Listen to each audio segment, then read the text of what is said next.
Sure. Okay. Now I'm on the wrong document. Hi, everybody, and welcome once again to the Popular Music Books in Process series. As always, it's a joint project of IASPM US, the Journal of Popular Music Studies, and the POP Conference, which is now hosted by the Clive Davis Institute of Recorded Music. I'm Carl Wilson, one of the series organizers, along with Eric Weisbart and Kim Mack. You can find our whole calendar on the IASPM website under the Journal of Popular Music Studies tab. And you can also catch up on videos of all of our past sessions on Eric Weisbart's channel on YouTube, including last week's really fascinating session on instrument history and culture with Matt Brennan, Brian F. Wright, and Sue Foley. Also, we should have the call for proposals for the fall season of the series out to the list soon, so be at the ready for that. Next week, July 13th, our theme will be Christian music with authors Andrew Mall, Nathan Myrick, and Marcela Silva Sternagel. But today we're paying a special visit to my publishing alma mater, Bloomsbury's 33 1/3 series, with a great lineup of critics with newer upcoming books in that long-running series of album studies. Loren Glass on Carole King's Tapestry, Ross Hagen on Dark Thrones Ablaze in the Northern Sky, Glenn Hendler on David Bowie's Diamond Dogs, and Annie Zaleski on Duran Duran's Rio. We want to let you know the publishers are generously offering our audience a 35% discount on all these books, but because of website issues there, the process is a little complicated. We're going to post a Google Doc to the chat where you can enter your email address if you're interested in the offer, and they'll get in touch to complete the transaction when they're ready. And if you have any trouble with that, you're encouraged to complain to Glenn Hendler. Now, we've got a lot to go through today, so here are some quick bios.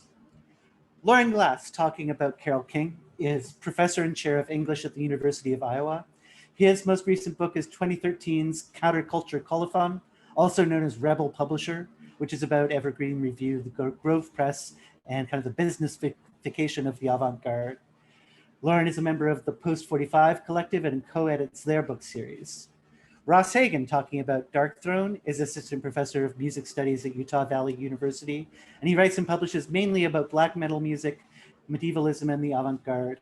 For the online metal magazine Invisible Oranges, he also writes a monthly column on the intersections between metal and academia called Back Patches and Elbow Patches. Ross is in the preliminary stages of a co-authored book on Nordic folk music and the Asatru religion, and is also a member of the black metal band Heretic Temple. Glenn Hendler, discussing David Bowie, is professor of English and American Studies at Fordham University. He is author or editor of several books, including Public Sentiment, Structures of Feeling in 19th Century Literature, American Literature, and the widely taught collection Keywords for American Cultural Studies. And last but not least, Annie Zaleski, our Duran Duran scholar, is an award-winning journalist, editor, and author based in Cleveland, who's written for Rolling Stone, NPR Music, Times, Salon, and many, many more. And he also wrote the liner notes for the 2016 deluxe edition of REM's Out of Time. And she's currently working on the book, Why the B-52s Matter, for University of Texas Press. As always, during their conversation, please note your questions as you think of them in the chat sidebar. And in the last part of the session, Eric will use them to call on you for the Q&A. And of course, you can also use the chat for comments and conversation. And the presenters will get a copy of the transcript after the session for their own reference. So that's more than enough from me, and let's get this record spinning. Okay, I guess I'm starting. Let me just begin by thanking folks. I want to thank Kim and Eric and Carl for organizing and hosting this fantastic series. It's an honor to be a part of it. I want to thank Ann Powers for helping me with this book, both before and after publication. And finally, I want to thank Leah Bob Rosenfeld, the editor of the 33 1/3 series, who's ushered us all through this process as well. And of course, thank you to the audience and to my co-presenters.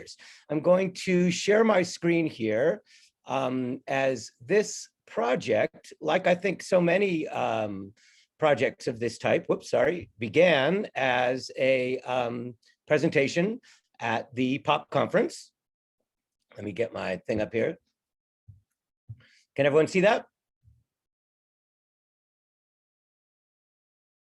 You guys good? Okay, so basically, the question that began this book was not about Carole King specifically, but was rather about a sort of periodization question, which is how to account for the overlap of the common understanding of the album era, the high point of the LP, or specifically as David Hepworth calls it the year that rock broke, and the women's liberation movement right around 70, 71, 72. And so the original talk that would become this book, and for which I use this fancy Prezi, which is still online after all these years, basically was thinking about the album era, which I thought of as a spiral focusing down into 1971, and all the fantastic albums that came out then. And in specific, the albums by women as women, which is to say not only as singer-songwriters, both writing and performing their own music, but as women using the term women, which was sort of newly foregrounded during the women's liberation movement. And Carole King's album became specifically informative for the thesis that I was developing, in that she had part of her career both in the early era of teen pop groups and singles, as well as in the album era. And so thinking about how to periodize the album era in sync with the women's liberation movement involved me thinking about how, in particular, Carole King's Tapestry had these two songs which went back to her songwriting partnership and at Aldon Music, and the two songs from her earlier career, Will You Love Me Tomorrow and Natural Woman, right? So circling back, we know that Carole King wrote these many hit songs with her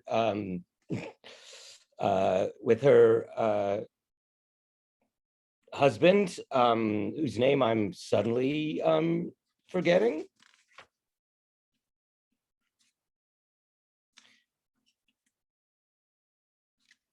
In any case, Carole King with Aldon Music, this was the first hit that they wrote together, Will You Love Me Tomorrow? And these songs were, of course, written specifically for teenagers, for AM radio, and on 45 singles, which were seen as essentially superficial kind of teen pop. And this contrasted as the 60s developed with the more mature sense of songs produced for an album. So circling back to Will You Love Me Tomorrow, which was the couple's first hits, and then going to the hit that they wrote for Aretha Franklin, You Make Me Feel Like a Natural Woman, and all of Aretha's albums that she also produced and organized. Of course, under Atlantic, she did work with Jerry Wexler, but still Wexler emphasized, with the move to Atlantic, Aretha Franklin's own agency and foregrounding of her sort of creative input into the music. So I see this early era with this late 60s with Aretha Franklin as leading up to, in a sense, injecting a feminist consciousness around the term woman into the sort of popular lexicon, and sort of front loading some of the ideology and the terminology of what would become the women's liberation movement in those ensuing years. And then moving to afterwards, let me see if I can get my Prezi going here. Whoops.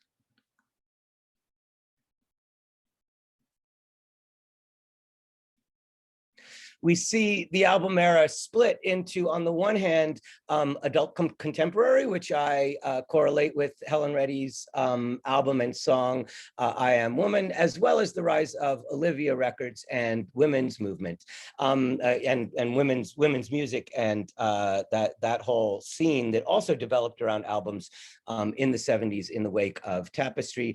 And then finally, in the end of my talk, I wanted to account for the re-rise of the term girl, or the ideas about girl power, and just basically the legacy of Tapestry and Joni Mitchell and the other women singer-songwriters who came into prominence during the early 70s. So the thing that attracted everyone to this talk and that became the 33 and a Third book was in fact the personal anecdote which I wrote about my mom listening to Tapestry when I was a young kid. And so I just want to quickly read this opening, which was sort of the anecdote which inspired the book, and also which inspired some of the thesis about the way in which we read our own autobiographies and biographies into the album era. So let me just read a couple paragraphs here, and then I'll move it on to the next presenter.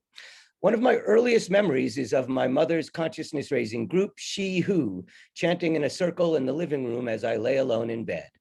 She who plays with words, the women would intone in unison. The syntactical ambiguity of the haunting refrain echoes in my memory against the voices of the singer-songwriters whose albums my mother played as I was growing up. They formed a kind of serial ersatz lullaby. Joni Mitchell, Laura Nyro, Holly Near, Phoebe Snow, Aretha Franklin, Chris Williamson, Roberta Flack, Nina Simone, and of course, Carole King. I still have my mother's ring-worn copy of Tapestry. I'm still comforted by You've Got a Friend. I still tear up at the chorus of It's Too Late. My mother left my father and joined the women's liberation movement in 1970. I was 6 and my sister was 4. Like Carole King and her children, we had just moved to California from New York City.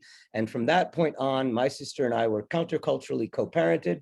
Mom came out as a lesbian and her lovers became a series of maternal figures modeling alternatives to the patriarchal nuclear families in which they had been raised. She Who, as I was to learn much later, was in fact a set of poems composed to be read aloud communally and collectively by lesbian feminist activist Judy Grahn, a founding member of the Gay Women's Liberation Group, the Women's Press Collective, and a Women's Place bookstore. My father was living in a Berkeley commune called, my father relocated to Oakland and married a free spirit from Florida, who at the time was living in a Berkeley commune called Home Place. I remember him telling me that of the 3 women he was courting at the time, she was the only one who knew there was going to be a revolution. And that was apparently good enough, as they would move in together and have 3 more children in rapid succession. They married much later. Like Laurel Canyon to the south, the Bay Area was a countercultural cauldron of social and sexual experimentation. The 1960s had officially ended at Altamont. My parents had attended but left before the Stones came on.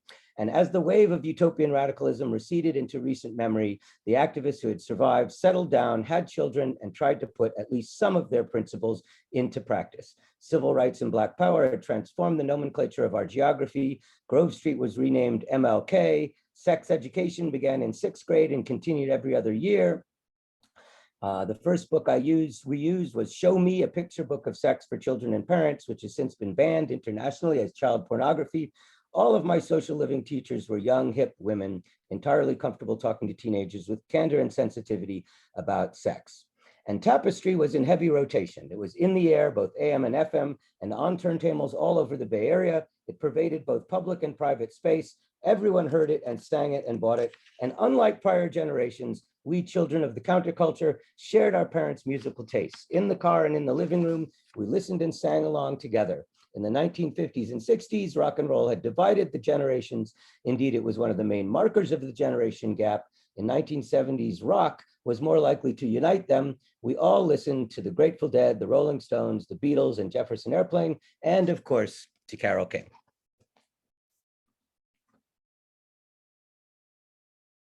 On to Glenn.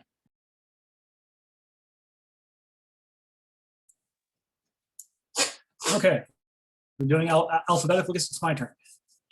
All right. So so I'm Ross Hagen, and I wrote a 33 and a third group, or the 33 and a third book, excuse me, on the Norwegian band Dark Throne, which has been a band since the late 1980s. They just put out a new album, so I think they have something like 18 or 19 albums to their credit at this point. And so I got into this basically kind of similarly at a conference at IASPM Nashville a few years back, and was initially talking with Leah about basically doing sort of more of a traditional academic monograph. And then she mentioned that Bloomsbury was in the early processes of rolling out the 33 Uniford Global series, which will eventually focus on albums coming from outside sort of the Anglophone world. And so they had done a few Brazilian and Japanese albums, and they were beginning to start one with on Europe and the North Atlantic. And so, excuse me. So then she put me in touch with the series editor, Fabian Holt, who I had to thank for being really willing to sort of bounce ideas back and forth and kind of help me find the right hook for this book. And so I guess just like a little bit of a background on it. So this is a band from Norway that when they started in like the mid 1980s, they were mostly playing kind of standard, what at the time would have been just fairly standard death metal music, with lots of, it's kind of like Slayer or Metallica, but with much deeper vocals, and in some cases just says, let's just play as things that are as fast and complicated as possible. And so they managed to luck into a record deal with the record label Peaceville, which was based in the UK, and which was sort of one of the premier underground labels at the time, and did one album with them that was very much in that style.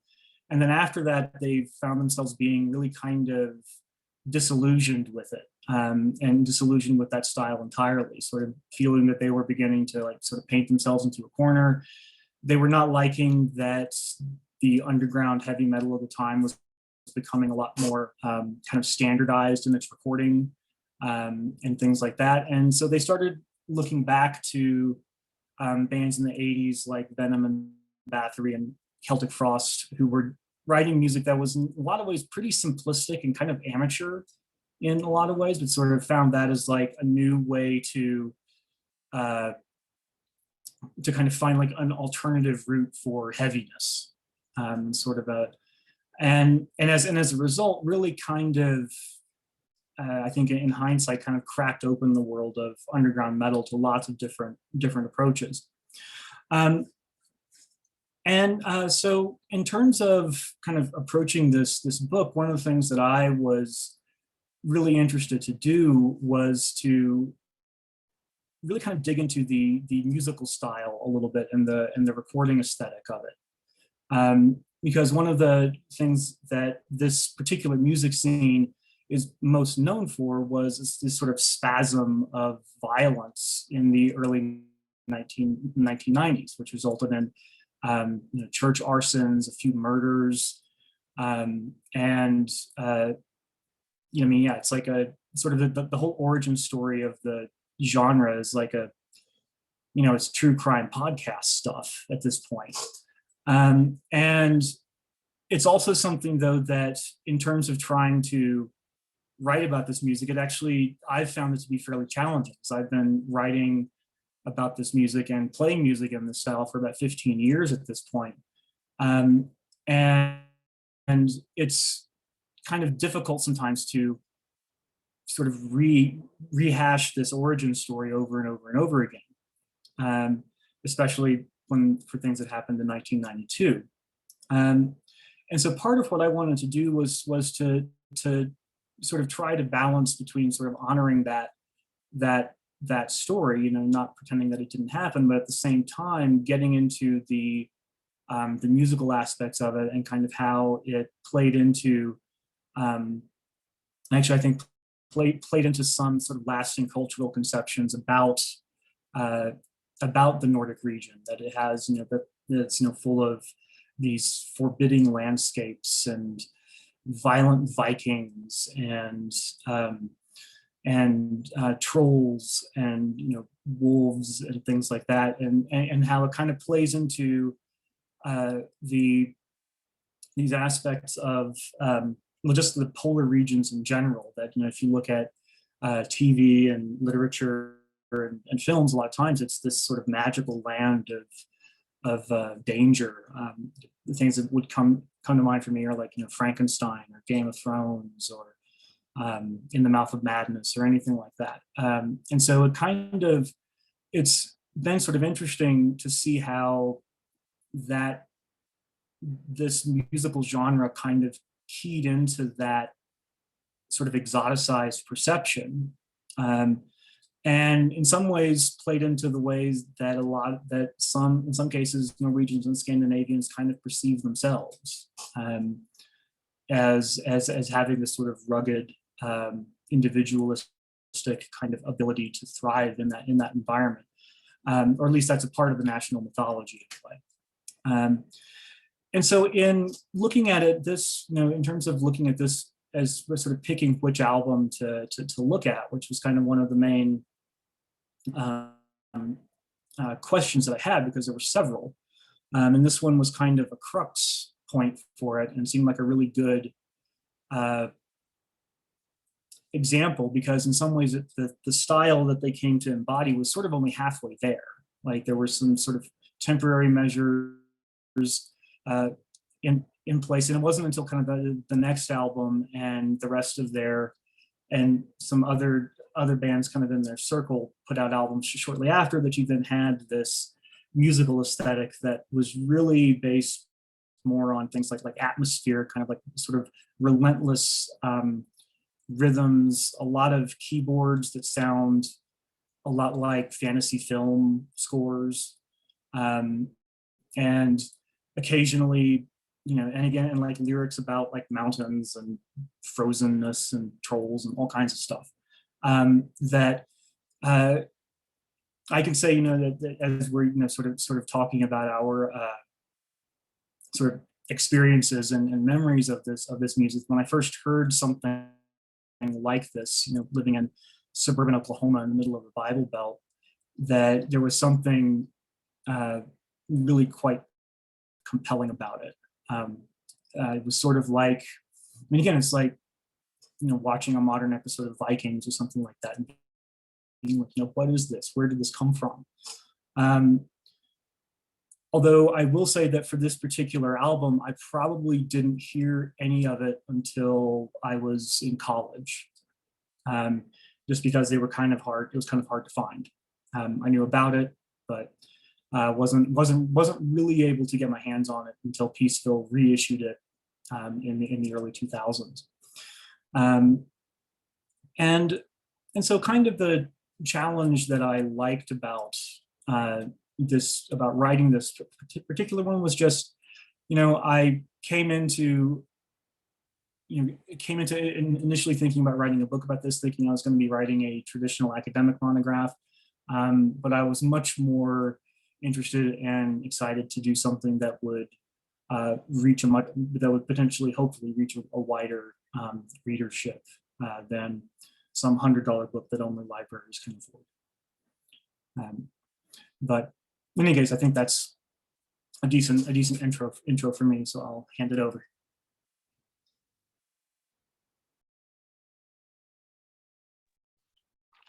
So Loren scared me into thinking I was about to go, and then now I actually am. I'm going to share my screen if I can do that again.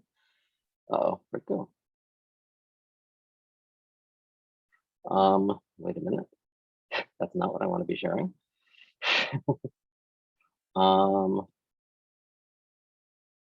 Sorry about this. There we go. Is that working for everybody now? Good, thumbs up. Okay, and also sorry about the strange darkness that has suddenly descended on here. It's there's severe thunderstorms coming in. They're supposed to be, it was brightly sunny a moment ago. Anyway, thanks are due to Kim and Eric and Carl for letting me join this panel, even though my 33 and a third book is not really so new or forthcoming. It came out about a week before the pandemic began.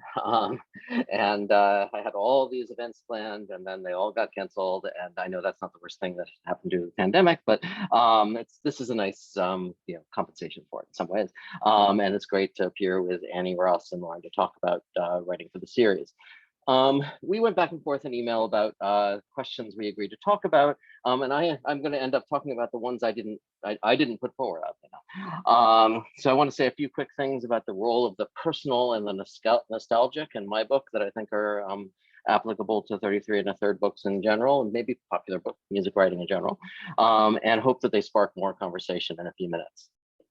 So I need to have my keyboard here. When I was writing books and articles about 19th century American literature, no one ever asked me for personal or autobiographical reasons why I'd chosen these topics. The same was true when I edited a book of keywords with things that came up in the introduction. In fact, I could have talked about deep psychological and personal reasons why I was interested in emotions and sympathy and men crying and things like that. But there are also personal and political narratives behind my interest in cultural theory, but I felt no obligation to volunteer that information, and frankly, nobody asked. However, writing about popular music from the past and writing in the 33 1/3 series seemed almost to require getting personal, even autobiographical.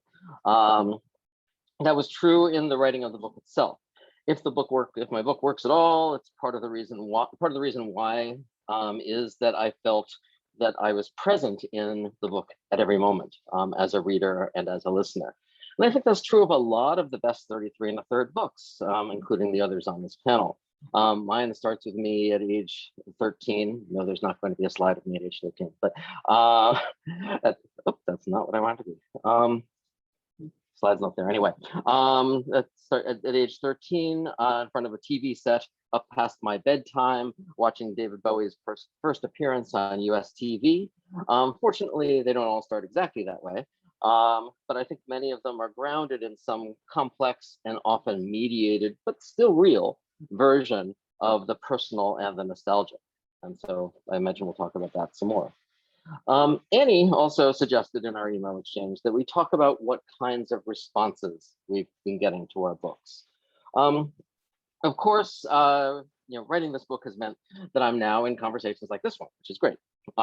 It's great that the world of pop music and its scholarship is open to someone like me without the training in the period, without the musicological kind of training that Ross has, for instance.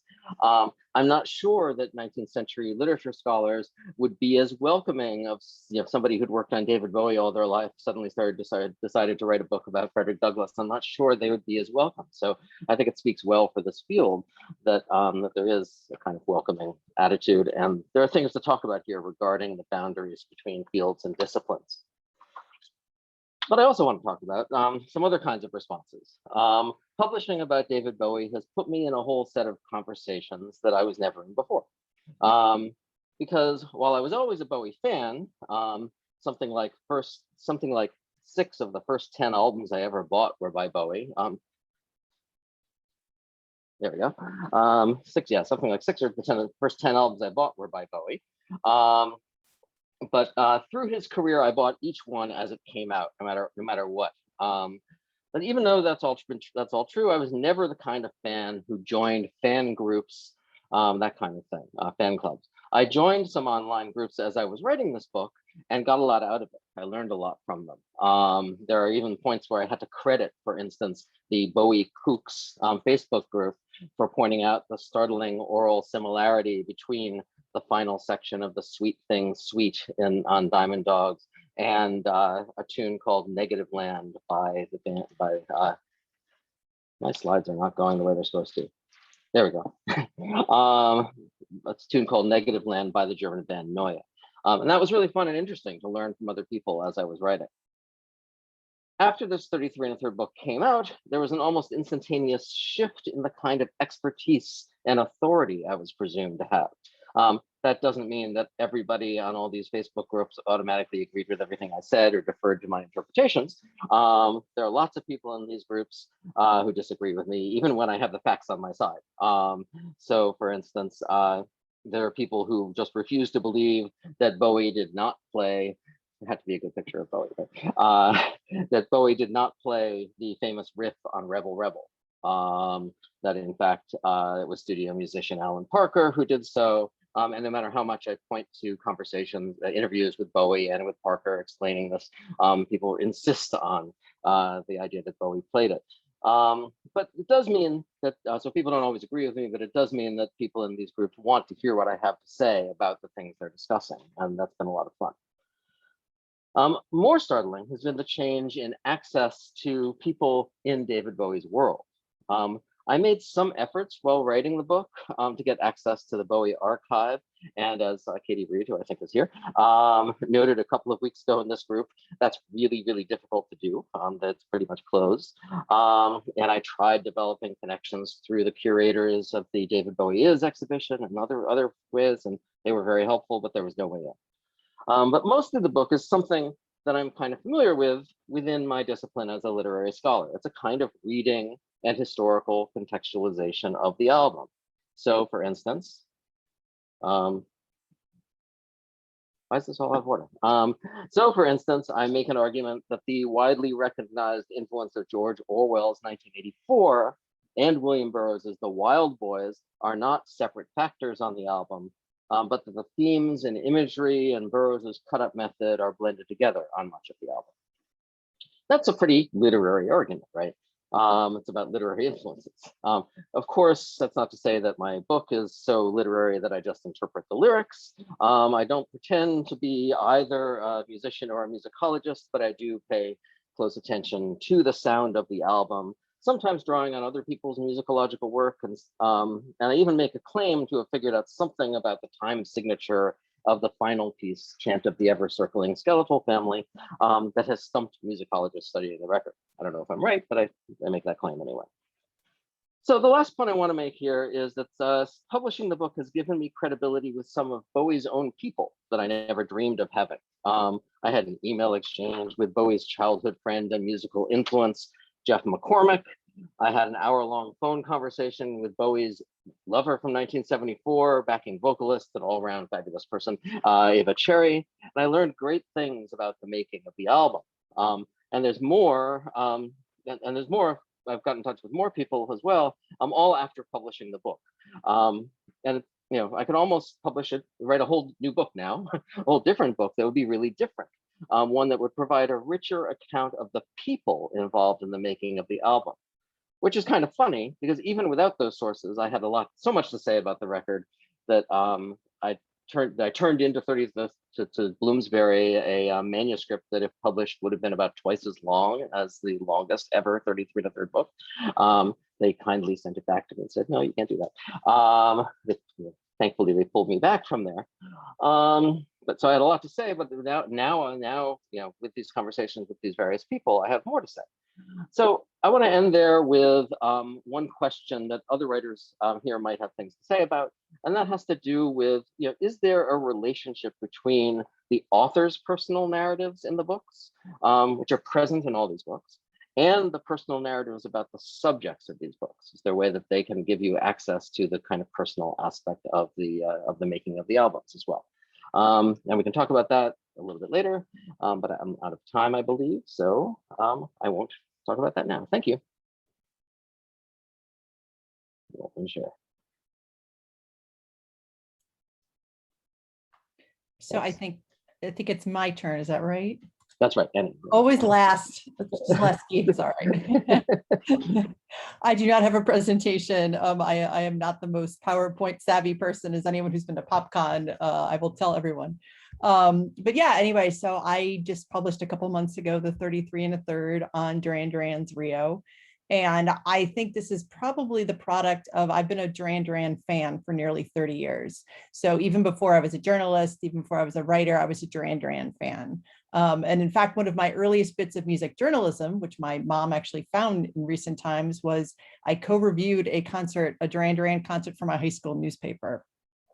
And so that's kind of where it all began. And so then over the last 20 years, I've interviewed the band, I've written about their music, and I've really kind of defended their status as musicians and pretty much told anyone who would listen that Duran Duran deserves more respect than they get. And I think that also extends to the 33 and a Third book series, because I've been saying that I think I finally convinced them that a book on Rio was a good idea, because I've been pitching 33 and a Third since 2007 on a book on Rio. And then I pitched them again in 2009. And I put the proposal kind of on ice for a while. And then when the last round in, I think 2018 came up, I decided to kind of dust it off and redo it again and pitch again. Because basically in the last decade, especially, when I was initially pitching the book, Duran Duran was kind of enjoying a resurgence because they were working with Justin Timberlake, the Killers were name checking them, and they were kind of coming off a high profile reunion. And so they were kind of more in the news. And then in the last decade, they've pretty much, kind of maintained that status and then become even a little bit cooler. They released a couple records and they really have started to find fans with younger generations. And it was never a doubt in my mind that I was going to write about Rio. To me, it's their most consistent record. It has their most enduring US hit, Hungry Like the Wolf. Not their biggest hit, but their most enduring hit. And it's the LP that really broke them in America, which basically helped cement their career for, why they're still around, 40 years later. But what's interesting is that Rio also has a really interesting backstory. And I discovered this doing research, kind of nerdied out on the internet probably 15 years ago or so, because the LP was a hit in the UK and Australia right away, but it wasn't a success in the US. This was our second record. It took remixes, reissues, and touring, and then in the industry forces like label and radio support and MTV's growing popularity to really help Duran Duran kind of finally, basically find their audience and find the widespread footing in the US. And so Rio's success was really a case of good timing, and its backstory is almost literary almost. There's plenty of plot twists and turns. So I knew it would make a good book. So as I started, I've had over the years, pretty much I've, listened to the record millions of times, done research. So my biggest challenge when kind of approaching this book was kind of putting it to a narrative, but luckily there was kind of a clear rhythm and there were some time restrictions. Because very early on, the band, very vocally, they wanted to play Hammersmith Odeon, Wembley Arena, and Madison Square Garden. Like they would pretty much tell any journalist who would listen is these are our goals. And they actually achieved that. They actually manifested that and made that happen. So I knew I had a very natural ending to the book as well, going into everything.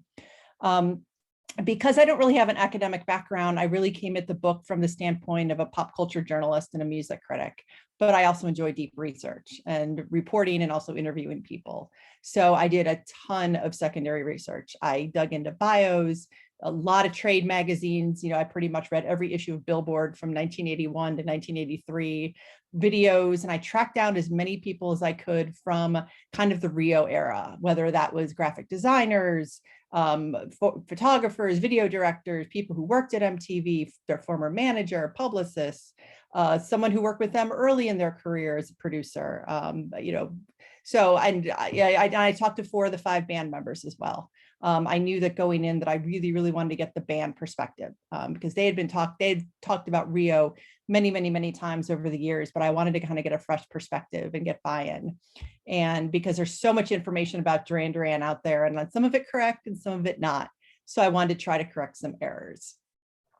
What I also want to do with the book is really talk about the music first and foremost. It has strong songs, there's strong songwriting. They put together their influences in a really interesting way.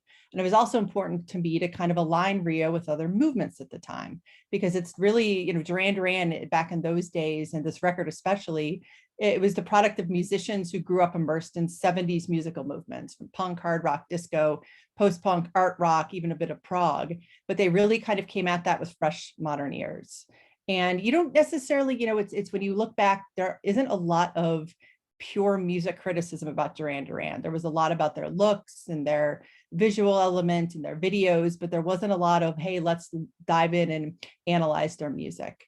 So I really wanted to kind of dive into that. And they also emerged, basically grew in tandem with MTV.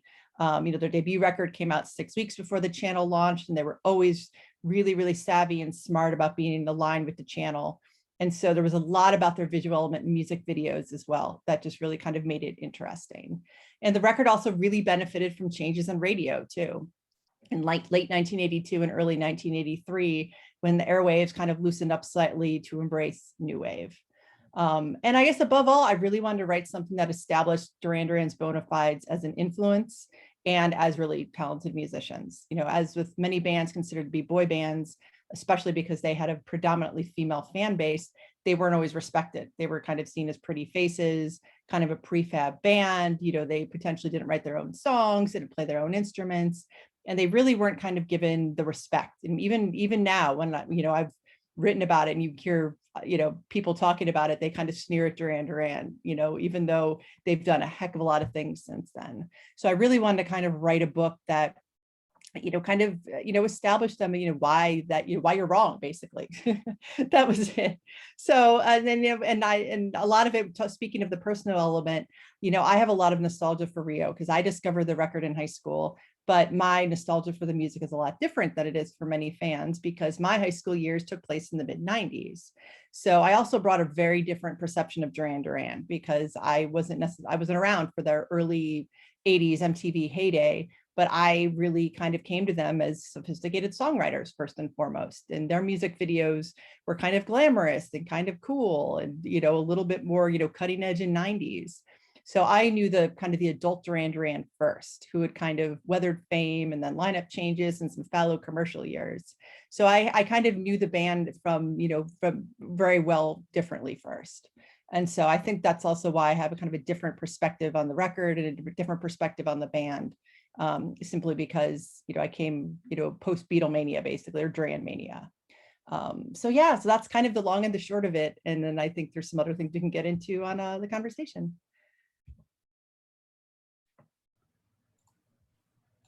Hey, everyone. Thanks to all of you. Quick question. Were you guys planning to talk among the four of you specifically, or did you want me to start bringing in questions? I mean, Glenn, I thought the question you were posing in your thing could be a natural starting one if you wanted to restate it. We've got one waiting to be asked, but I would encourage others to ask some other questions in the chat in the meantime. Are we going straight to the audience or group first? I think we very loosely said group first, Okay. but only very loosely. I don't know. Let's see what we have. But I'm happy to get us started. I'm happy to get us started with that with the question you pointed to about the relationship between. I don't know. It was interesting reading Annie's book because you clearly had access to some of the people involved, right? Whereas I really didn't, and I'm not sure if Loren did or if Ross did. But the relationship between having access to the sort of real people who created the music. And how that connects to our own ways of telling our own stories is something I talked about a little bit and would love to hear other people talk about. Anne encouraged me to get in touch with James Taylor, although we wondered how much he would remember. Carole King never gives interviews. I did make an initial stab and did manage to get in touch with her publicity people who are very kind and have put some stuff on the Carole King website. But I kind of, and actually there are a number of folks who played on the record who still are around and have Facebook sites and are still making records.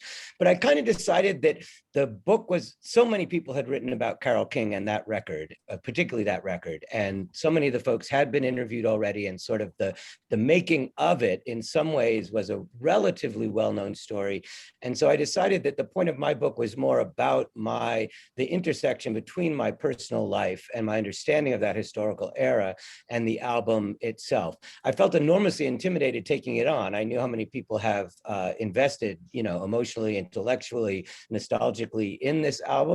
But most of the responses I've gotten have been very positive. And indeed, that whenever I tell that anecdote, it seems to spark the memory and nostalgia of anyone who has any past with it. And they just then erupt with their own anecdotes about the listening of it. So I've been gratified by that. But no, I didn't interview any folks, and actually they haven't been getting in touch with me. So I haven't heard from James Taylor or Ross Kunkel or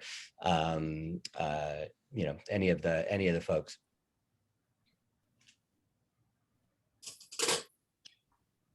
Yeah, I guess I can jump in. Kind of similarly, I wound up not really feeling that much of a need to particularly spend a lot of time trying to talk to the members of Dark Throne, in which there are only two at this point.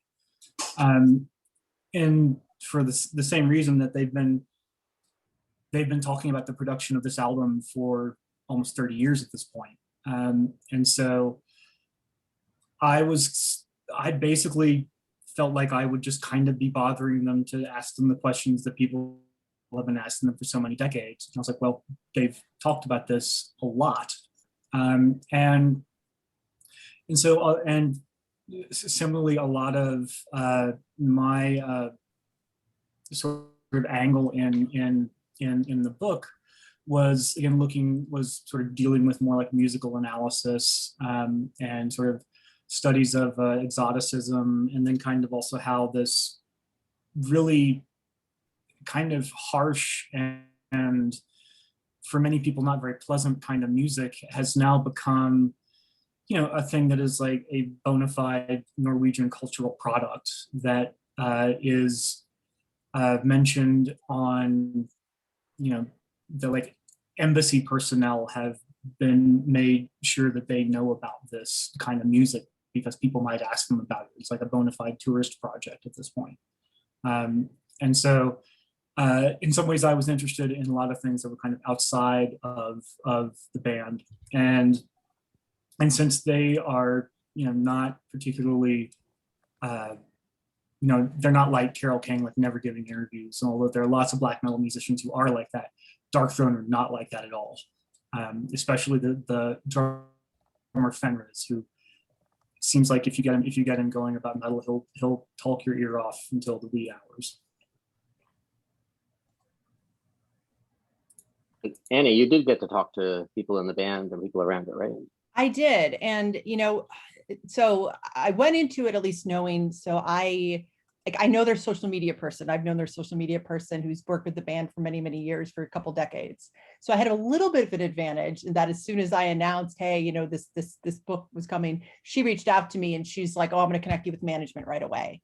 And honestly, Duran Duran has been extremely supportive of the book, which I know doesn't necessarily happen all the time. And I'm extremely grateful. I didn't ask for that. And I'm like over the moon grateful about that.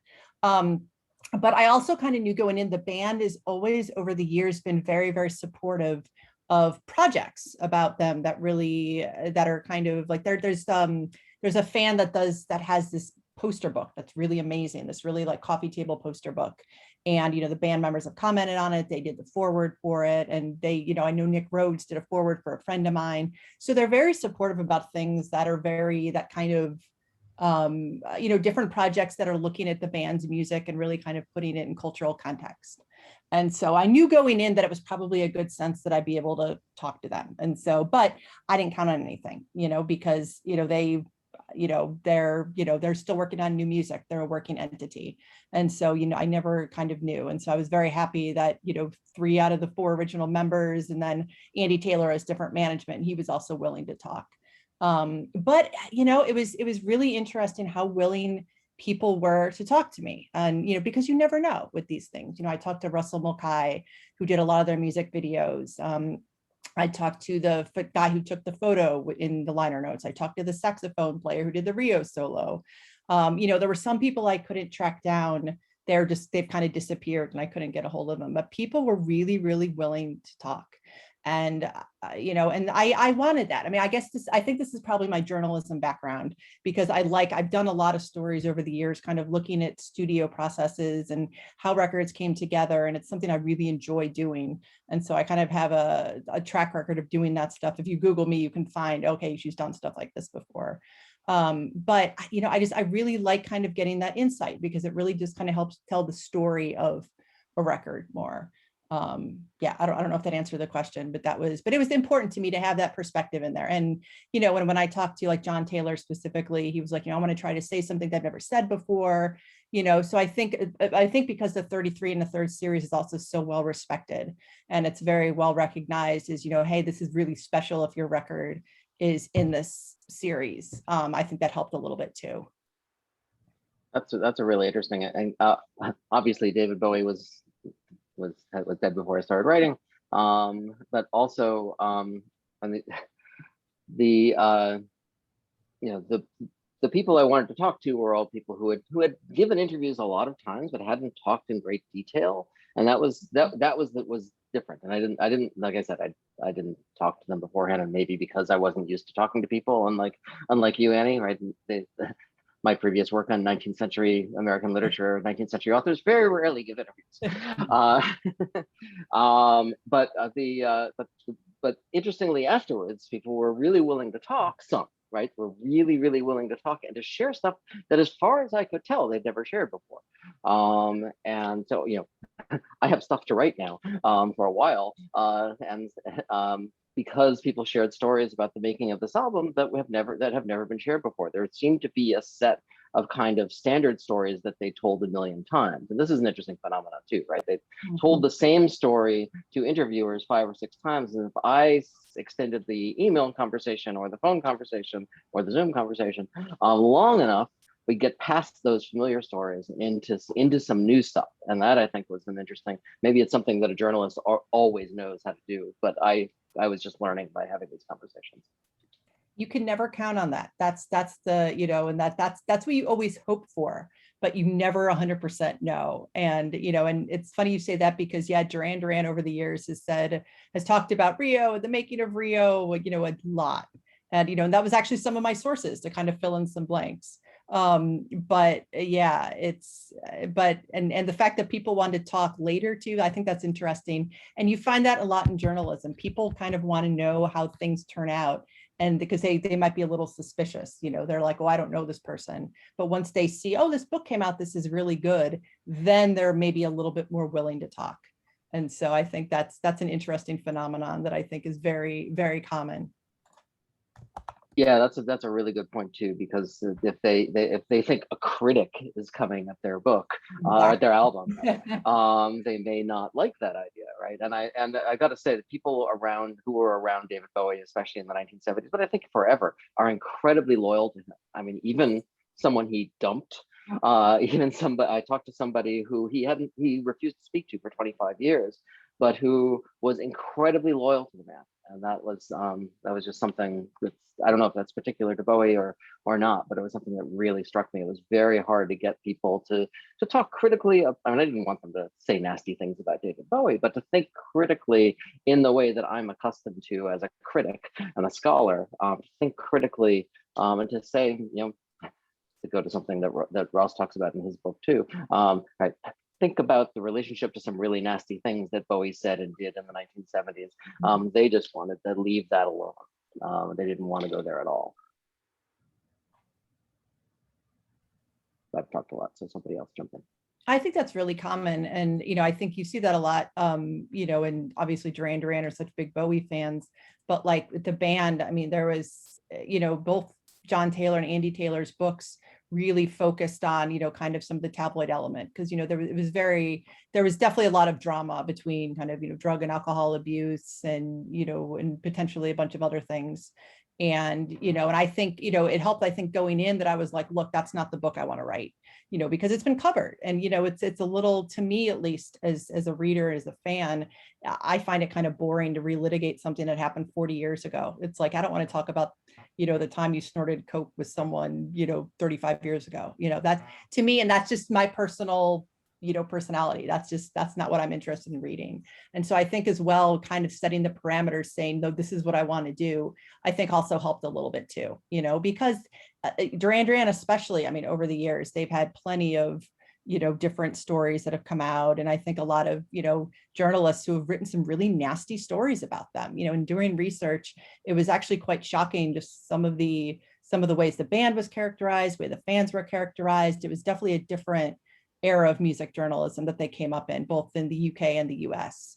And I think, you know, saying, hey, that's not what I'm doing. And I think that speaks to some of the changes in criticism as well over the decades. But there's elements of that as well. There's something in the chat I wanted to respond to, which is that, you know, 33 1/3 is part of Bloomsbury's academic series. They consider it an academic book.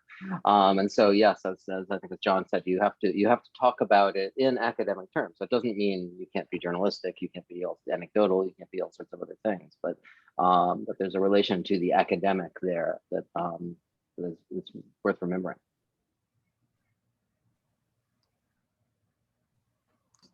Do other of our presenters want to ask a question to the other presenters, or should I open it up to the audience? Well, Carl had a question about how we envisioned our volumes fitting into the larger set. And I actually had the, when I originally came out with my proposal to begin with an anecdote about my parents, I thought I had this really great hook that was kind of unique. And then as I started looking into more of the series, I realized that almost all the albums from that era open with an anecdote, either from youth or from a parent, like the Joni Mitchell, the one on Court and Spark literally begins with him with his mother in a car, and Joni Mitchell comes on the radio. And so the level, not only the point of entry in terms of nostalgia, but in terms of some familial or social bond that then sort of grounds or leverages the discussion. I actually found that I haven't read all however many 200 of them there are, but I was astonished by the number of which the central hook is a nostalgic anecdote or a childhood memory, not uncommonly with parents, although not always. And actually, as it's an academic series, but I found that writing about music mandated, it seemed, personal and affective engagement in the way that writing about books just never did for me. I felt freed up to talk about how I, felt, and to talk about my memories in ways which just had never been part of my my writing life. So that was really actually welcome and felt liberating. And I feel like the series provides that for whatever your previous professional, wherever you're coming from, there's a way in which the personal and the impersonal or the critical intersect in very fruitful ways writing about music, it seems. Yeah, I think if I could, I might also add that one of the reasons I was really, really excited to get into this and to kind of and to start with the Third Period and Third Europe series. I think mine was the first out of the gate on that is that personal aspect, because it's something that as I've been in academia and then writing various things, I've come to feel that in some ways it's almost sort of dishonest to pretend that's not there as an academic. Like even if you are writing about something that is quite old or quite abstract, that there's a reason that you're writing about that, and there's a story about how you got there. And while that doesn't necessarily have to be the focus of the book, but it's a part of the story. And I feel like as the author who's done all that work, I feel like you kind of earn that. Whether it's in the introduction or in a postscript or kind of peppered throughout. I think it's something that I've come to really value when I read something, and it's something that made me really excited to write in a venue where that is actively encouraged. I actually have a question for everyone, which I don't know whether it came up in our pre-discussion, but it definitely came up as I was writing, which is how much did your lack of or possession of musical knowledge feed into how you were writing? I had never written about music as such, key signatures, chords, different instruments. And it actually was both liberating and daunting to try to describe what was going on with the musicians as they made the album. And it really opened up the album for me in all sorts of new ways. I had never really thought, about what Carole King was playing on the piano and how it worked together with Danny Korchmar's, solos, or, all of the and of course, Carole King's a great composer and music writer. So I had to sort of think about that. And a lot of you did, right? A lot of our the books I read, parts of everyone's, had quite remarkable, I thought. It's not the same as when writing about painting. What do they call that? Ekphrastic. I'm not sure. Is there a word for using language to write about music other than painting about architecture or whatever that joke is? Because it's a real challenge, but it's a sort of welcome challenge. And I actually found my musical knowledge helpful. I know how to read music. I'm not a great musician, but I did use my knowledge of music theory in writing the book. I can say, at least for my background, my musical knowledge helped immensely, but not necessarily just my background in music, but also my background playing this very specific kind of music, and beginning to sort of understand how some of the ways that the music flows have a lot to do with the way that the hand is positioned on the guitar, and that a lot of the musical style is dependent on things that sound really cool, but are actually pretty idiomatic and actually not that hard. And also, gave me some appreciation for the sort of for some nuances and things like that if I'd just been a listener, I wouldn't have. I don't think I would have been able to get that sort of like embodied knowledge of it, and of how, even though I just said it was easy, how difficult it can be. And how sometimes your songwriting process can kind of simply come down to the fact that we can't play this part anymore without a break. So things like that. Whereas I don't play an instrument, I don't read music. I'm confessing here. Right? I'm just not. I hadn't written about music before. It was a really new experience. Though I had hung around with musicians a lot, and I think that may sound like some of my best friends are, but it made a difference. Including, I actually, in the course of the reason I could figure out something. I think the one musicological moment that's distinctive in the book is figuring out something about a really weird time signature that's going on in one of the tunes. And I used to live with a guy I have these comments who happened to be Dave Brubeck's son, so really into the time signatures, right? And I know. So we'd sit there and listen to time signatures and talk about time signatures endlessly. And that was the one musical thing that I could grasp, that I really felt like I had some grasp on. Whereas knowing how a guitar is played is something I had to ask people. I did a lot of asking people and got some of that into the book, but that's all other people's stuff. The only thing I could do was let's count up to 5. Do count time signatures a little bit. So it's interesting is that, so I know how to read music. I played the flute for 8 years. And so I kind of have, with theoretical grounding, and it doesn't usually come up in any of the music writing I do, except it was very interesting because when I talked to the saxophone player on Rio, he talked about how the key is always weird because of how rock bands have songs generally in a certain key. And so that was actually really interesting. I actually used some of my theory that I probably haven't used since high school, to suss this out and kind of make that section a little bit more, understandable and kind of more straightforward.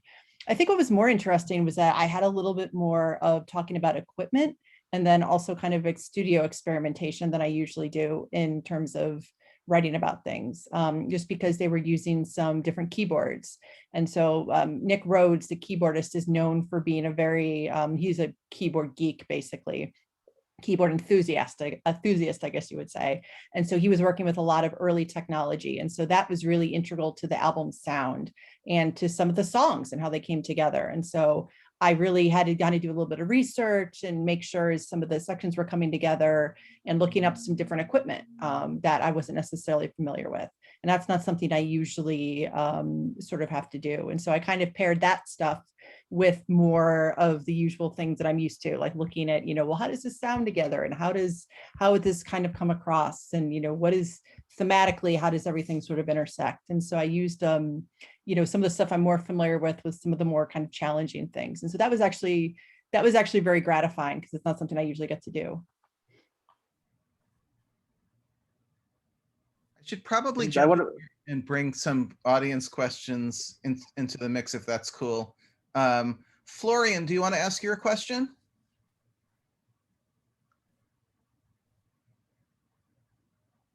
Florian?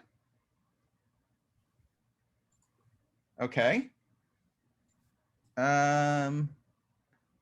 John, you had a couple of things you wanted to throw out there. Yeah. I just, I guess the background of this is I've I've been contracted to do a 33 1/3 in the Oceania series on a musician called Ed Cooper. I don't know if many of you have heard of him from the punk band The Saints, but he's had a career ever since. But I'm also writing a series of essays for another book, which are each about a single album. And at the moment, for those essays, I'm just really focusing on my interpretation of the albums and how they relate to the period of time in which they were written, how they impacted on the culture.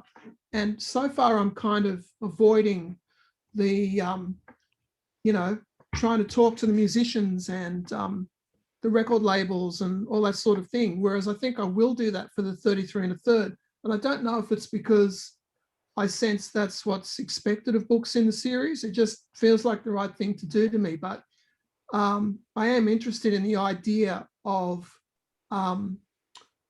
being able to write a book like this without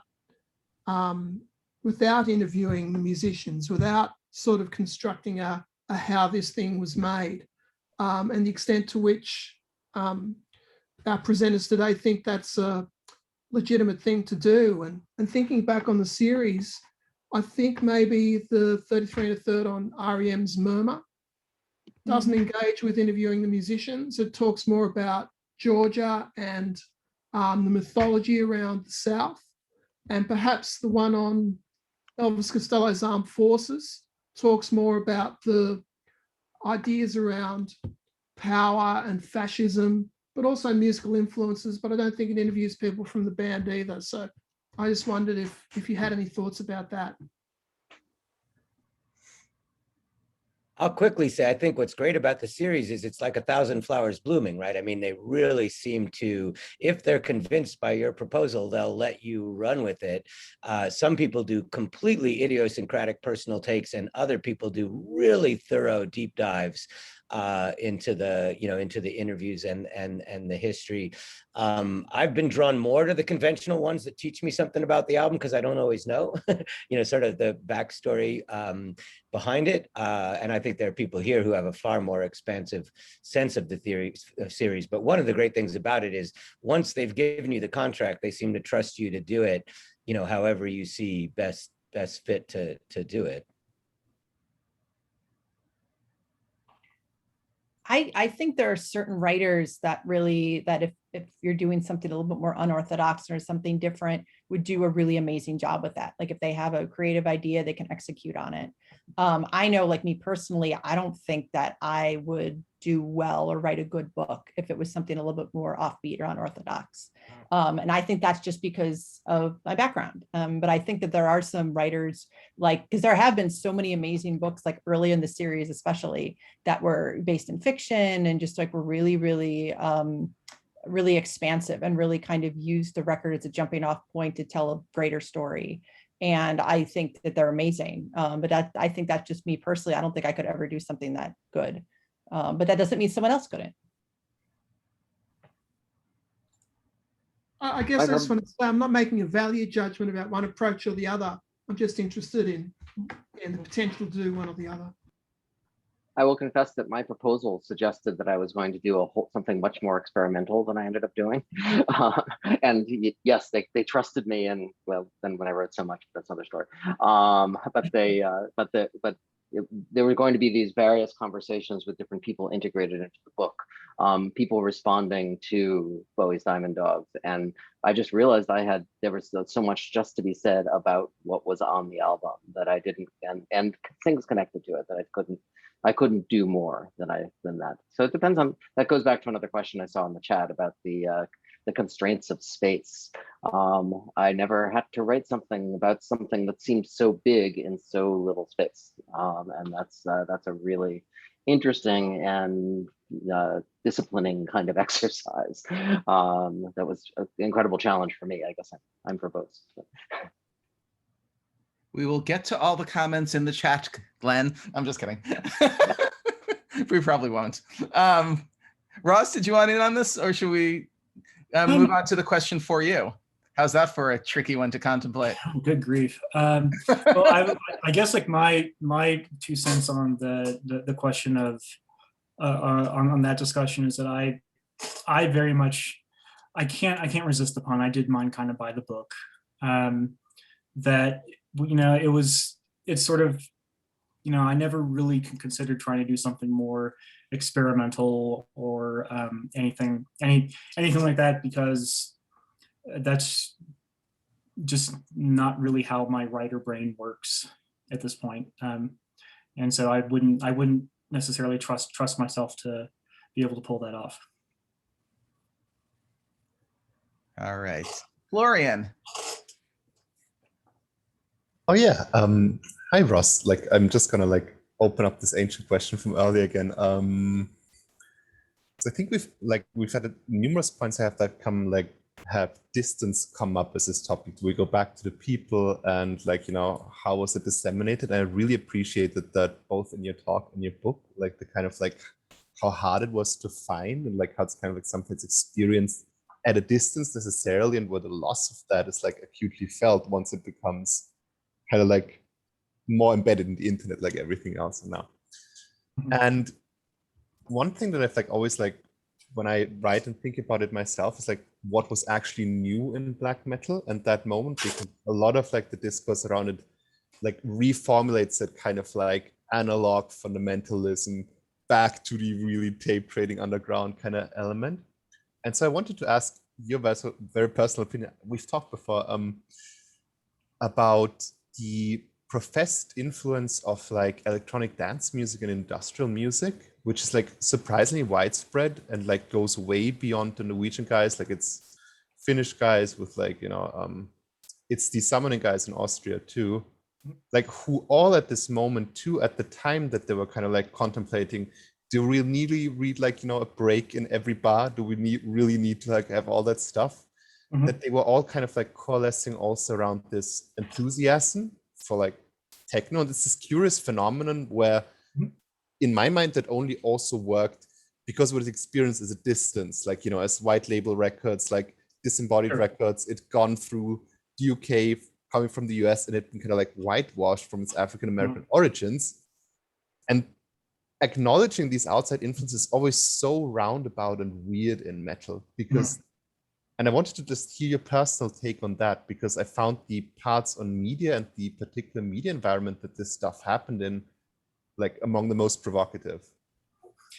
Yeah, it's I think of a couple. Well, first of all, I think the distance, to my mind, the distance might not be as far as we think, because Berlin was also the sort of huge hub of minimal techno. So there was this massive European scene that, and also even, because I think on Mayhem's first EP, which came out in the 80s, they had an intro by Klaus Schulz, I think. It was from... wasn't it Schnitzer? Schnitzer? Okay, I can't... It was Schnitzler. Which one? Schnitzer, yeah. Somebody named Klaus. But you know, sort of, you know, renowned electronic and krautrock musician who they just like, I think they just found out his address and went to his house when they were on tour and said, will you make us a thing? And so I think of it in a couple of ways, because I agree there is this affinity that at first seems kind of strange, but also I think makes a certain amount of, I mean, I can think of sort of the musical analog just being like just the relentlessness of it.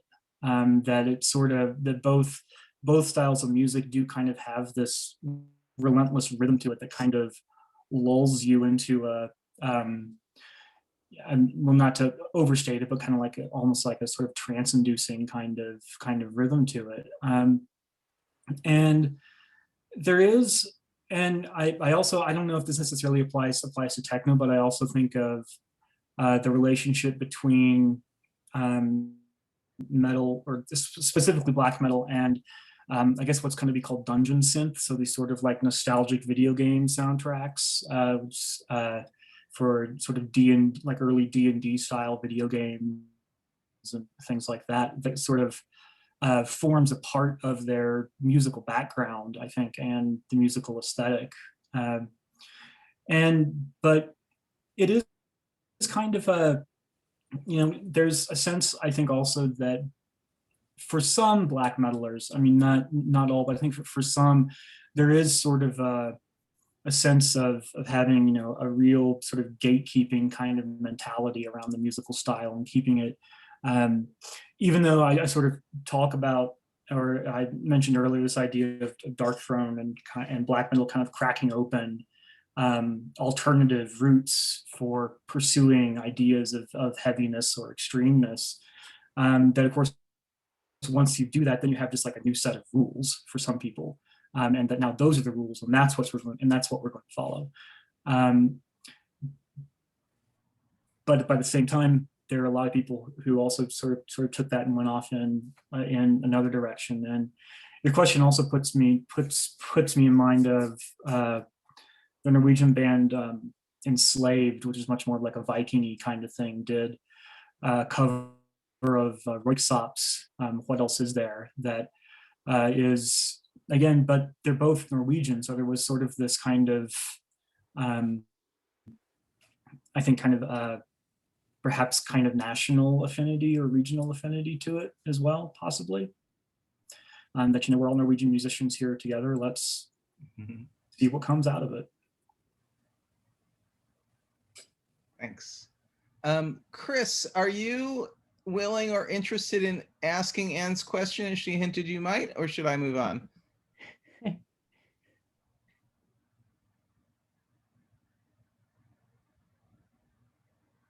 All right. I'm not hearing Chris. Chris? All right, let me pass it on to Alex then. Got a question for Annie. So Annie, I was really sort of struck by, I loved your book, but I was also particularly struck by your relationship to Duran Duran, kind of coming at them late. As you described it, I had kind of a similar relationship because I started listening to them with the Wedding album in '93 when I was like about 10 or 11. And it was around the same time that I started listening to Depeche Mode. And I didn't realize that these bands were bad, you know, until I started sort of reading the critical discourse. And it was interesting to me, like sort of consuming VH1 programming in the late 90s and into the 2000s, where a lot of these bands start getting rehabilitated. And I was curious if that had any influence or bearing on your relationship to the intervention that you're making on Duran Duran's musicianship in this book. So your journey is pretty much my journey, is that I started around the Wedding album too. And then I was, you know, basically Medazzaland, like that was one of my favorite records. And so yes, it was like that entire, the weird 90s era, basically. I do that, the classic albums Rio, it's funny because I came to that much later. I think I had to buy the DVD to do this book. I saw it on YouTube. And that was, I mean, I sourced that, or I cited that in my book, because that is 100% one of the things I saw that just really kind of illuminated, this is a really smart band. And if anyone is not, you know, if you've never seen that, then like, oh my God, you know, first off, it's really good. But that did actually, and I'm pretty sure I saw the Behind the Music from, I think it was 99 VH1. I didn't have cable at that point, so I might not have seen that. But I think one of the things that was actually really formative for me was the message boards because I was on AOL really, really early. And I'm pretty sure I was on the AOL Duran Duran message board. And I found something I wrote at some point where I was talking about like doing like, I don't know, like games or something on there. And then so the message board and all the fan sites. So I think I had this like the very, very early internet, like the stuff on GeoCities and like the really primitive websites. So I think that also really helped me kind of form, you know, an image of the band, because you're right. I didn't know they were bad. I didn't know that like Depeche Mode was also considered like a boy band, that they were sort of like cheesy or whatever. I had no idea. I was like, this is a really cool band. They're really interesting. There's all this, you know, I was kind of within the passionate, enthusiastic fans that stuck with the band through all the really hard times. And so that was how I was kind of approaching the band. Yeah, I mean, I didn't know Medazzaland was supposed to be bad and weird. I was like, this is really cool. It sounds electronic. This is very space age.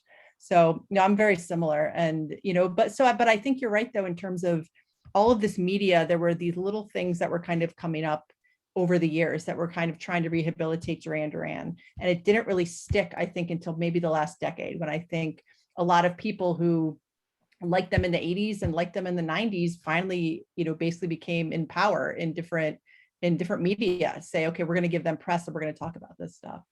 So that was a long-winded answer, but yes, in short, I completely agree with what you're saying.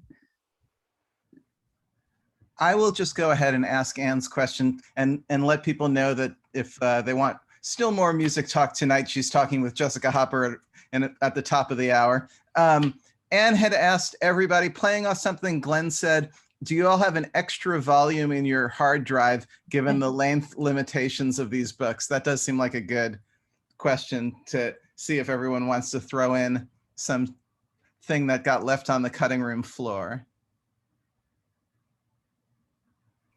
I definitely do. And honestly, my final draft was actually much, much, much longer. Whatever with the word count that was in my contract, I blew right past that. And basically it was just like, maybe they won't say anything. And like my book, I think ended up as being one of the longer books in the series. But I have, geez, I probably have a version that has 8,000 words more, just because I did so much research and the way I kind of framed a lot of things. I have a lot more of kind of the early days of Duran Duran that didn't go in there. And I probably could have gone even deeper on some of the post-Rio stuff as well. And I ended up not doing that. But, you know, I've had like multiple people say, you need to write more about their music. And I was like, that would be great. Someone wants to hire me to do that. That'd be awesome. But yeah, I have so much extra and so much more to say kind of about the record even. Others? I might be in a minority here, but I was kind of comfortable with the length. It was actually kind of weirdly relieving to write something that seemed, you know, I could finish it in about a year. I had it laid out in my head. I didn't want to say that much about her other albums, none of which had the impact or in fact interested me as much. But I do have a larger idea that in some ways my book could be a chapter in a larger book about the concept of the album era that I try and innovate itself, and the way in which albums represented rock stars growing up in a way that sort of informed that whole generation's idea of what it meant to become an adult in a sort of radically new, socially reorganized world. So some of this I put in the blog, the 33 1/3 blog, just the idea of the album as a historically marked format more generally. But I think I had my say on Tapestry. And again, I liked that writing a short book seemed really cool and like a relief. There's now at least 3 series in which you can do that. So someone is going to be the first to write for all 3. Ross? Yeah, I would say I agree with Lauren. I kind of liked the length because it forced me to, or the shortness of it, because I felt like it allowed me to sort of like distill a lot of things that have been kind of floating around, and sort of forced me to write with clarity and precision about it, and to really make those connections explicit. I don't know that I have like a whole other book that was sort of left on the cutting room floor, but I can say as someone who's not yet tenured, I also kind of appreciated the fact that like I can't say all of it here because I have to do other things after it. So it David, kind of yeah. So maybe there was a little bit of strategy involved in that, and that there's still more to say, but and I have a couple of sort of more academic-ish kind of articles kind of in process as well on related things, but no, I was very comfortable with it, and I also felt like it was a great venue for me to kind of say my piece about it more generally. Sounds good.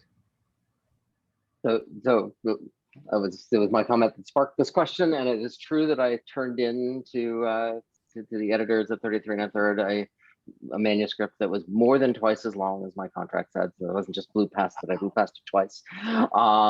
And part of that, part of cutting it down to a reasonable size involved cutting things that are on the cutting room floor, or things that I could spin off into other article. I've got an article coming out on the U.S. single version of Rebel Rebel, for instance, which is just gone from the book and went somewhere else. But part of it was that I was just really verbose in a particular way, and that is that I wrote the book initially the way you should not, which is just going through song by song, right, and really analyzing everything. And they just said you can say more in less space if you organize the book differently. And that was the best thing an editor said to me.